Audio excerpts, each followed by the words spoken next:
Hey everyone, this is Arun and I'm back again with another video.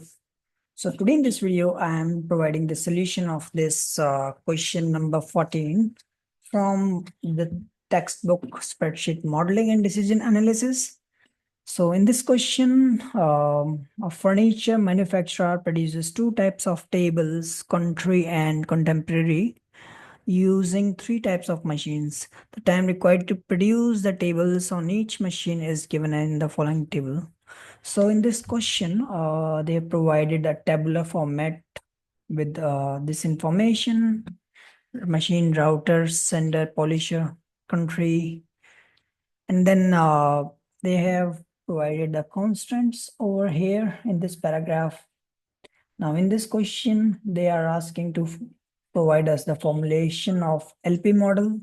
Then we need to create the spreadsheet model of this problem using Excel solver.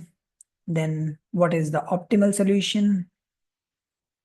And how will your spreadsheet model differ if there are 25 types of tables and machines processes each of the manufacturing between them?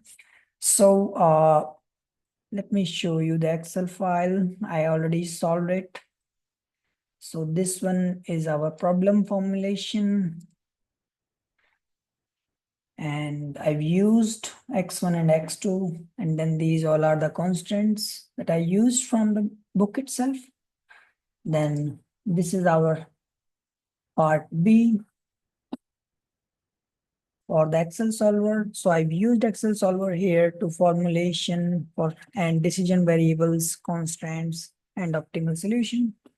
Then again, this one is our part C for our optimal solution. And then this one is our answer report, which I have derived using Excel solver. We can see here result solution solver on the solution. Then this is our sensitivity report.